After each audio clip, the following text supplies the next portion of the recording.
Right, if you just joined us, this is still Enterprise Friday, right here on Enterprise Television. Let's move to our main conversation for today. And it was a flurry of meetings in the nation's capital on Thursday as the administration of President Bola Ahmed Tinubu raced against the clock to save whatever grounds it still had left ahead of the planned nationwide protest. Very true. The president had separate meetings with APC governors, traditional rulers from around the country, as well as Islamic clerics. The meetings are believed to be part of efforts to prevent a full-blown scenario of uncontrollable protest as young Nigerians prepare to demonstrate with government's policies that have left many Nigerians poorer and in deep suffering. And also the Inspector General of Police, Kayode Egbetokun, the National Security Advisor, Nuhu Ribado, and the chairperson of the Nigeria Governors Forum, Governor Abdul Rahman Abdul Razak of Kwara State, also attended the meeting with three traditional rulers. Sure. The traditional rulers pleaded with the president to improve efforts to address the insecurity in the country, but thought that the security situation should be addressed in the hopes that people could go back to their farms so as to stave off widespread hunger. The state's security service SSS said on Thursday that it has confirmed a sinister plan by some elements to infiltrate the nationwide protest being planned by young Nigerians and use it to cause chaos and extreme violence in the land. Similarly, the Department of State Security and the Defense Headquarters also held meetings and made statements. The spokesperson for the DSS, Peter Afunanya, in a statement acknowledged that peaceful protest to be a democratic right of citizens, but alleged that the organizers of the protest have a political and not altruistic motive. True. He said they were looking to effect a regime change and added that his agency has identified the planners of the protest as well as their sponsors. Yes, very true. And still with us in the studios to do justice and talk more on this particular trendy but very important topic. Cyril Abako, thank you for hanging on with us. And now let's get into the meaty part of the question and, of course, the discussion on this particular topic. And I would love to maybe route back to newspaper headlines, the Daily Trust in particular, where it says, I engaged in protest, but not violence, Tinubu. Now, when you relate that to his desire not to see the protest even happen in the first place, please help us create a merge with what he said with the Daily Trust newspaper and what Nigerians are horning for. So, first, thanks for having me once again. You've chosen the president's quote to begin the conversation, right? He said he took part in protests not violent without being violent. I don't know which particular protest that was, but we do know that protests are a democratic right. But in a protest, different scenarios do play out. Now, I think that the president himself came into national consciousness in 1993 when he was part of the SDP party campaign process with MK Abiola. He became a senator. He was well known. He was the one who went to court to challenge the formation of the ING, which Justice Dolapo what's ING, the acronym for? Interim National Government, okay. The Shenekon government. All right. Which Justice Dolapo, I think Okunsayan also, said that government wasn't legally recognized, which means Nigeria legally didn't have a government that set the stage for Abacha to stage a coup. In fact, it was after he had gone to court, the MK asked him, let me take over the case. So they went to court and, so this is the president. When Abacha came into office and they saw that he had arrested MKO, in fact, the president didn't just protest, he fled the country. He went to exile. I think that after that whole thing ended in 1990, they came back, he became governor of Lagos State. Even if he was present in Ojota in 2012, I'm not aware if the president can confidently, personally tell Nigerians everything that happened around Ojota and its environs. We can't say for sure. So if there are people like him who will go and protest sanely, I don't think we should prevent them from protesting, because there are others who may not protest sanely. You cannot use the misbehavior of some to judge the good behavior of, even if it was only one person. So if the right to protest is guaranteed by law, nothing whatsoever should prevent protesters from protesting. Now, I think that has answered your question, but I don't know if I should now go further. Please do. Please. Now, there have been several meetings. Defense headquarters has briefed. The DS is also briefed yesterday. Then the president also held meetings with traditional rulers. And one of the things that there are issues in this country, okay, but let me just take it easy. Let's take things a bit easy this morning. The DSS said that they have spotted regime change as an agenda of the protesters. Regime change. That's a serious thing to say. Serious allegation. There are only two methods of regime change that are not by the ballot: a coup d'etat or a revolution. Those are the two main ways. In a coup d'etat, soldiers will seize the presidential palace, arrest the president, announce a new leader, In a revolution, the people themselves will march on the government house and sack the government of the day. That's a revolution. So that of Kenya, where does it stand? Kenya would have been a revolution. Oh, okay. But Ruto is still in power. Yeah. Which means it's still a protest. Yes, it's still mere protest. Okay. But if there's then sacking the government and seizing, a revolution took place in Iran in 79. A revolution took place in what used to be Russia, Tsarist Russia, in 1917. A revolution took place, I think, in Romania. A revolution took place in France. Back in the day. Maximilian Robespierre and George Marat, the Jean-Jacques Robespierre, the three lawyers. There was a revolution in, I think, was Sri Lanka, where the people went out government and sacked the government, everybody ran away. So, we're careful what we say these days. A revolution, if it took place, will be a political phenomenon. Democracy is for the people, not for the government. The government is a product of democracy. That's why today there's an argument. If the people welcome a military change, if people welcome a military government, should we respect the people's will or insist that the philosophy of a few, which is democracy, should prevail over the people's will? It's a debate that you'll have anywhere. So the configuration and configuration of what we define as democracy ultimately must come back to what the people want at any given time. Now, the DSS said that regime change, and that they've spotted, that they've known, that they've discovered those who are trying to organize the protest, but that instead of using force, they are trying to employ what we call multi-track diplomatic channels, shuttles, and non-kinetic approach. But I think it was Max Weber, the great philosopher of state, who said that one of the attributes of government, that the government is the only people in a society that has a monopoly of the instrument of coercion. Guns, bombs, batons, military formations, army, police. Only the government has the right to, so that if they say do that, you won't do, they can enforce compliance. They can use force to make it to comply. Now, we know that given the way government has been jittery for the past few days, if they sincerely could use force to quell this protest, believe me, we will be discussing this subject this morning.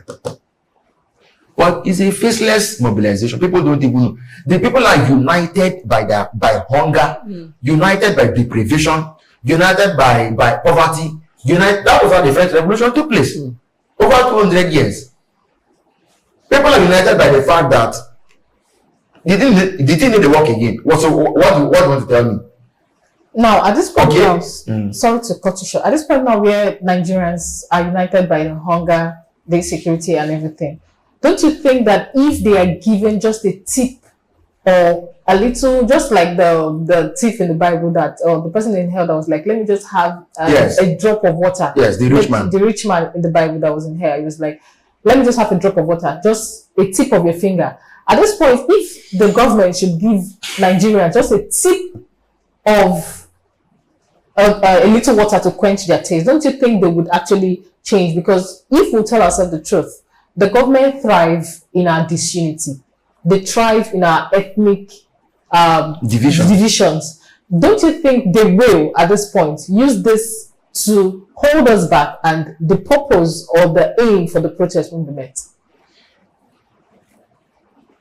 I think that it is either that will happen as the last card, or it may never come. Because in our country, frankly speaking, you never know how bad things have gone until you see things, until the evidence hits you in the face. It's true. It's true. Now, if you bring fuel price down to 300 naira, for example, today, 300 naira fuel price, it means you could have done it all along. You didn't do it. What's the guarantee that after people have gone home from protesting, it won't wake up, it won't jack up again after, and then it will reduce the capacity to mobilize for another protest again, maybe for another 4 or 5 years. That's a possibility. But where I'm even going is, if the DSS said that they've known those who are trying to, what kind of discussion are they holding with them? The president met Islamic clerics yesterday. I don't know whether they met with Christian leaders.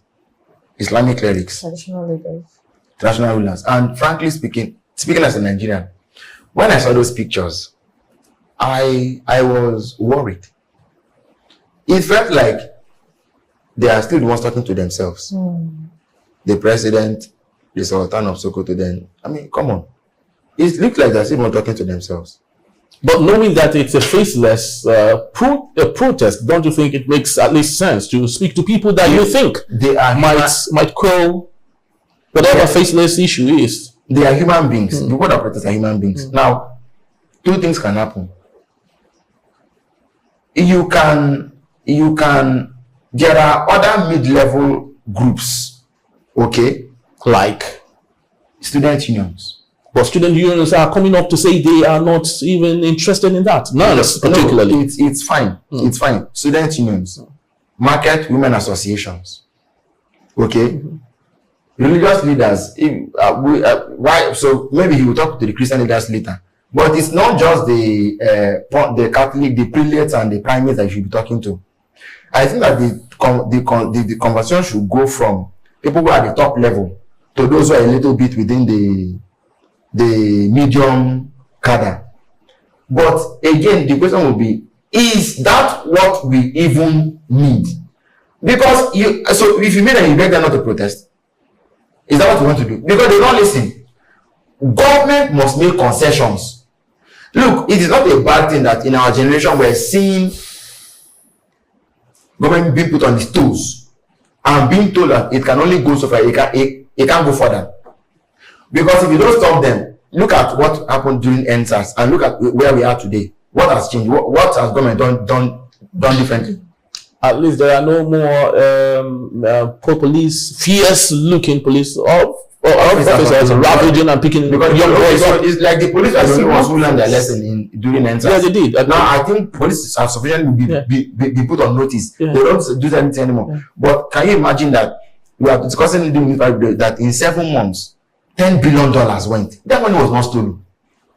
Look at the checklist of people of the thing that people are even talking about on Twitter. When check their demands, they're asking questions for accountability. If you're a serious government that wanted to effect it, why hasn't the president told INEC to go and also quickly do their accounts and come and tell Nigerians how they spent the humongous money we are given, and yet IREF or what's it called, the server was shut down, willfully shut down. But they went and shut it down and said they went and shut it down by themselves. Why is that accountability? So these for me are the issues. There must be a reason. The DSS said that they've known. If you have known them, sincerely speaking, if you have known them, I can tell you what they will do. So they're just putting fears. I don't know. There people are fighting for regime change. What does that mean?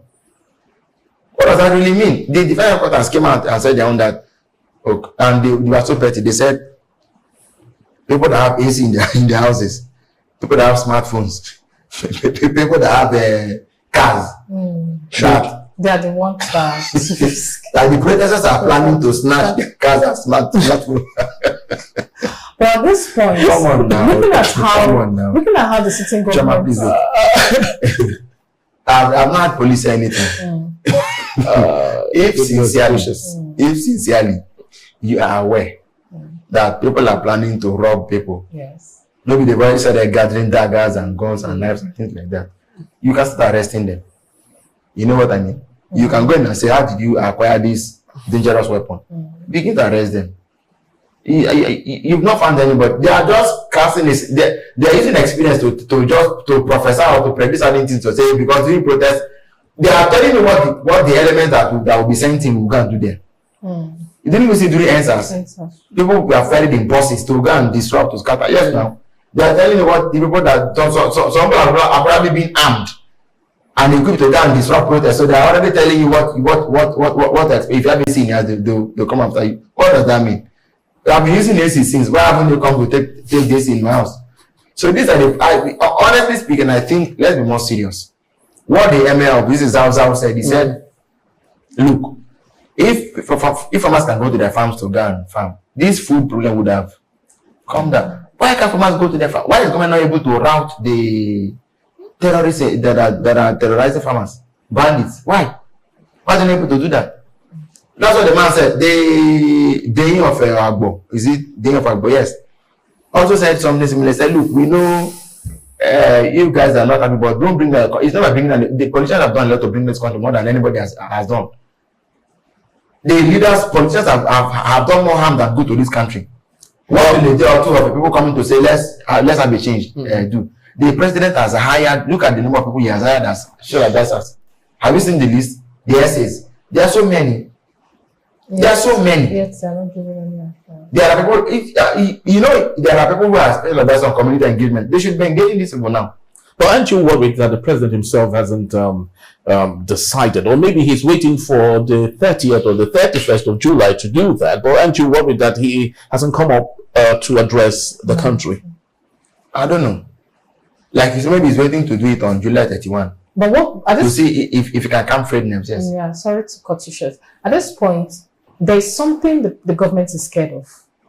Now we can't practically say, okay, they're scared of what happened in October 2020 to repeat itself again, like the NSAS that happened, because at that point, truth be told, they actually used force to shut Nigerians up. Yes. Now at this point, what are you going to say the government of this day are scared of? Because now they are trying to mitigate and do the right thing, but they're not doing it in the right way, and they're not talking to the right people they're supposed to communicate with. What do you think they're scared of? So I think that they are largely scared of the country being grounded. It doesn't check the headlines in the past 3 months. They've not been good. In the past 4 months, they've not been good. It has been Dangote refinery, billions stolen, billion, money lost, this and that, and in the minimum wage negotiations.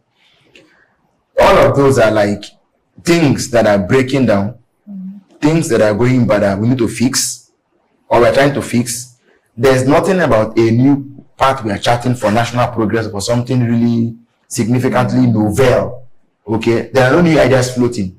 It's all about let's so that's where we are.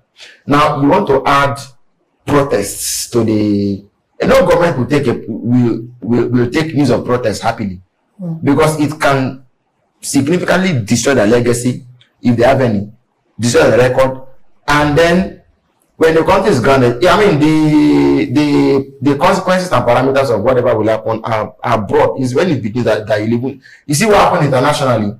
Nigeria became infamous. First, it was the Chibok girls kidnapped. The whole world, even the White House got involved. Bring back our girls. How will you be president of your country? Did this happen to our president in South Africa when he brought his Ramaphosa shunned him? You become a pariah state. They look at you as an unserious country. So then when it comes to now, when they say global investment advisory, please to go to Africa, when they say Nigeria, they remove it. Because they know that yes, it's a volatile country. There are no policies there. There's nothing going on there. They remove you.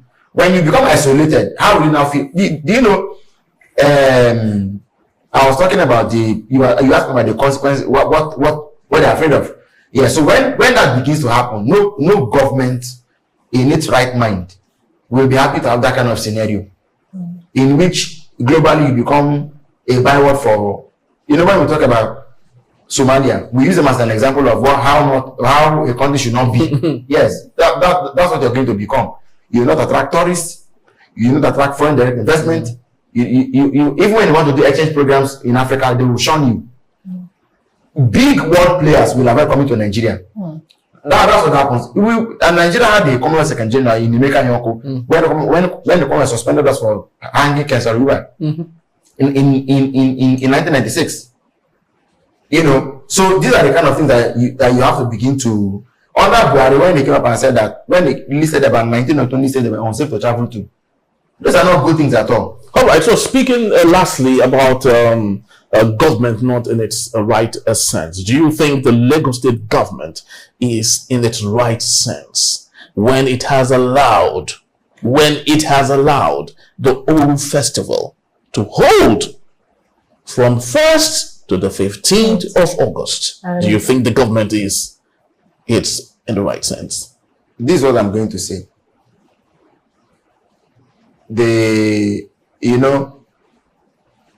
We usually like to think of culture, especially in context now, culture as some sort of sacred institution, inalienable, but you may soon realize, because if you now want to use that as a weapon, you want to weaponize it against the due course of nature, something will give eventually. You'll be amazed that thing will become, you would have rendered it, they may end up demystifying it. That's what will happen. Because in every society and every civilization, the people's power has always been greater than any other thing. Believe me, I can tell you that for a fact. You cannot, people that want to protest it, well, you now declare they want to do of all the days. Is it even right? Has any church or mosque ever come to say for the next 15 days nobody should come into a vicinity? Nobody should no economic. Does that sound like it? It's part of what I'm saying. That you cannot. You see, there are more eyes watching Nigeria outside than those who are even watching it in Nigeria. They are observing. Let me tell you this: when you want to invest in your country, apart from every other thing, they look at the judiciary. Can they quickly get justice? If I wanted to bring in goods and something happened on the highway, can I get justice? If I bought land from a community and later they come and say, can I get justice? Without those things, investors will be scared. Now they look at cultural factors. If you want to go to a country where they can, there's no calendar for Oro. It comes up anytime. It can be brought up anytime, and they cannot. You can't even really. That's of course Purcell analysis. Those are some of the things that foreigners look out for in all the nations before they invest in such a country. I would have loved to ask you more questions, but of course that's just about the time we have, particularly what Bayo Onanuga should be saying to President Bola Ahmed Tinubu right about now. But I don't know, can you take that? What Mr. Onanuga should, the president needs to, in his televised address, but how much will it change? An apology you need to take certain measures. If there's money to steal, there's money to spend. This is the truth. If there's money to steal, there's money. The $90 billion for half. Do you know what that would have done for the oil and gas sector? You want to spend a lot of money to build Coastal Road that you won't build. $15 billion. You won't build it. So these are, look, reconfigure your priorities, recalibrate your priorities. Nigerians are not fools. They know when something is working. If you won't do that, national one is an address. Do what is right. Do what is right. Things will flow. Thank you, sir. Yes, things will flow. Thank you, sir Labako. Thank you. My pleasure. That's a very, very great one. And I just sincerely hope that aides to the president and those in his ears, would listen to this clarion call and give him reasons to do the needful, because what you don't have, you cannot give, obviously. And that is the situation we have in our country, obviously. And also, I do not know, do you think our electoral system should be blamed for all of this? Yes, our electoral system should be blamed. Okay. Anyone that played a role to the current government should be blamed.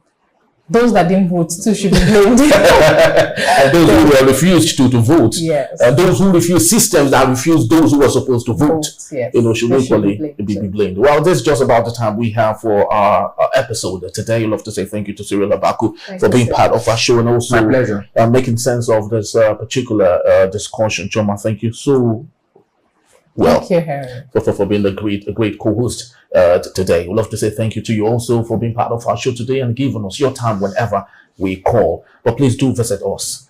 Log on to our website. Have a say what we say. www.enterprisetvnews.com it is. And follow us and like on all our social media platforms at Enterprise TV7. I am Henry Igwebike. And I'm Choma Jorge. On behalf of the entire team, thank you for watching and we'll see you soon. Bye-bye. Bye.